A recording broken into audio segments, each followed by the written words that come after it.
Good morning. So today's video is a least favorite Stephen King discussion. I have two kind of lists here. I have some honorable mentions, and I have the books that are my least favorite. As I said before, Stephen King is my favorite writer. He's written, I believe, more, 80 or a little over 80 books. I have all of his books except one, and it is on this list. Before I get into the list, the honorable mentions, and the actual list, I do want to preface and say that there's other books I could have picked. I really didn't have clear-cut ranking or tiering ranking of everything, and nor do I have like a structure where I'm making this list off of. There's definitely nitpicks you can make. Anyone who's read Stephen King knows that his writing has evolved over time, good and bad. There was time periods where Stephen King wrote fantastic work, whether it's, a lot of people say it was early in his career. There's a lot of people that also say now that he's more seasoned and he's been writing forever that, he definitely has, these really great books. An overwhelming majority of concert readers think, after his accident, when he got hit by the van, when he was walking, when he was on pain meds, like that period when he was writing some books, and some of those books are on this honorable mention list, are awful. There's also books that are kind of middle of the road that have their ups and downs for a number of different reasons. He's not known for his endings and always sticking the landing type thing, and we can nitpick each book to death, honestly. But this is my list. There's not really a set number here. I have 4 in the honorable mention category. And then obviously when I get into, I have 3 books that are the list. The least 3, these are 3 books are my least favorite Stephen King books. And I'm going to get into them in more details, so definitely when I do, if you don't want spoilers, definitely want to turn the video off. Honorable mention-wise, From a Buick 8, the first book on the honorable mention list. It fits that time period where Stephen King was recovering from his accident, and I think this book,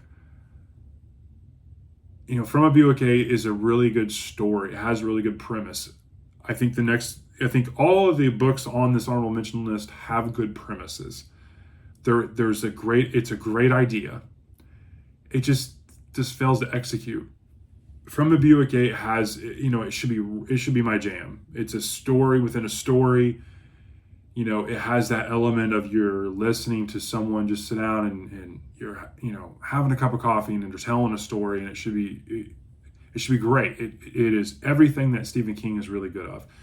Where it fails, though, and where it fails is it never goes anywhere.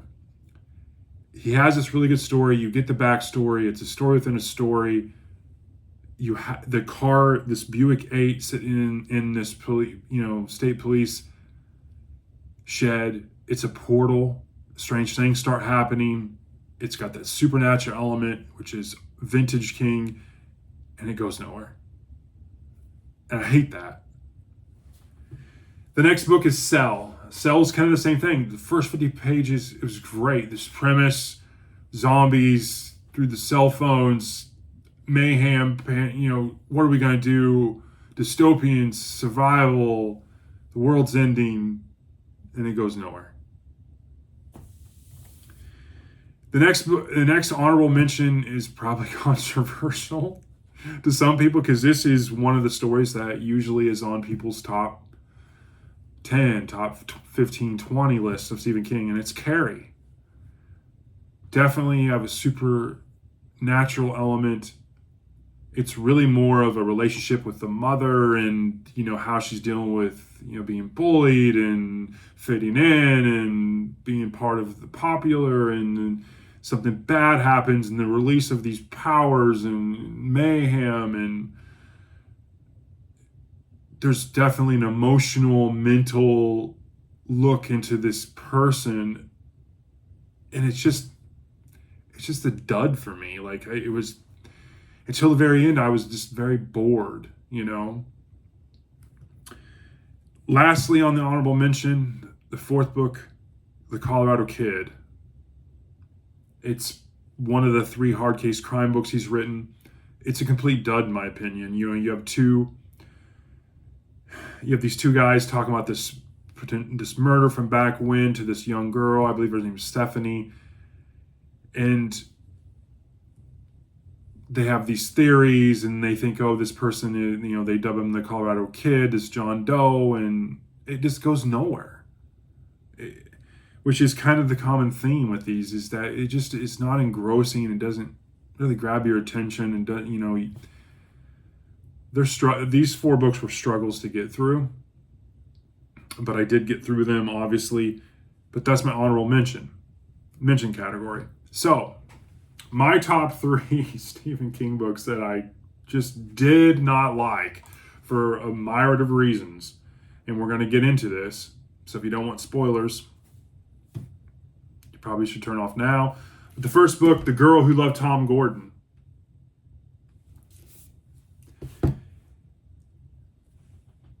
Again, you have, you know, an interesting tale, you know, a family. You have Trisha, who's the young girl, the main protagonist here.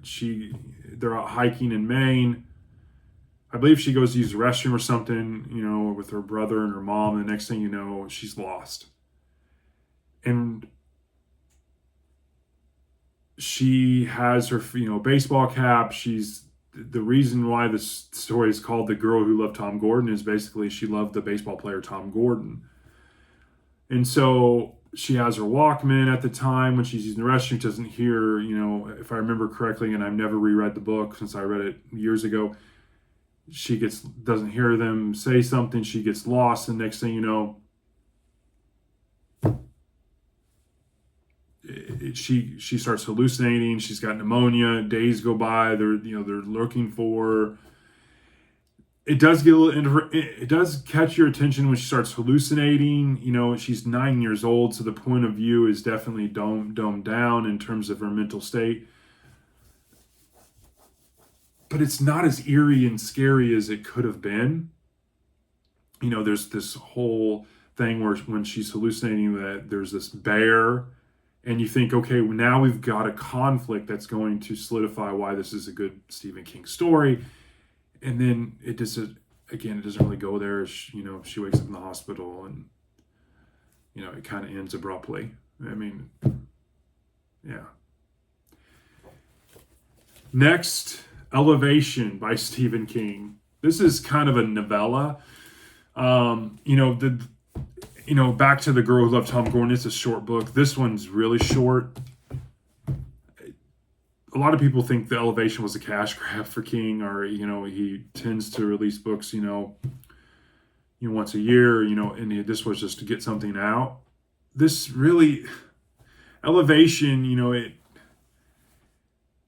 it takes place in Castle Rock. You have a guy, I believe his name is Scott. He faces this mysterious illness where he basically is losing weight, but yet he's still on the outskirts, looks like himself, but then he's kind of like, his weight's getting drastically. He's, losing weight. And he feels like he's just evolving into this balloon that's going to float up into the air, which he ends up doing in this kind of psychedelic thing. And the only real additional plot conflict, was that he's trying to help this local lesbian couple who's launching a restaurant, and the town's being very, I guess, homophobic towards them.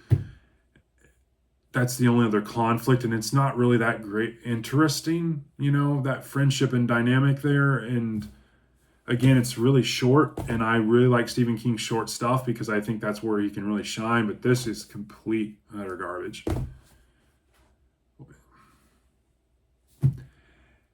And there's only one book I think that's even worse than Elevation, and it's his most recent book, Holly. And I don't have a copy, so Holly. It's the only Stephen King book I do not have a physical copy of. I could get into a whole number of tangents here. Holly, as a premise, the story about the older couple abducting kids and they cannibalize on them because they think it provides them long-lasting life and longevity. That particular in Holly being the detective who uncovers this, and the plot twists with Jerome's sister being involved and how she's becoming this writer and getting acclimated and winning these prestigious awards. All of those plot twists and having the character Holly and Jerome kind of involved is very good. Where this story falls short is in two places. Because you know who the killers are very early in the book, the older couple, the story fixates more on Holly and uncovering this and doing the investigative work. So it needs to be interesting and catch your eye and hold your attention until you get to the climax of Holly and Jerome's sister and all that. It's overshadowed heavily because of the second item, which is the Trump and the politics and COVID and in your face and all this, making sure that people are stabbed or wearing masks and double protected, and all of that kills the story in and of itself, but it also kills what's ever interesting in the plot.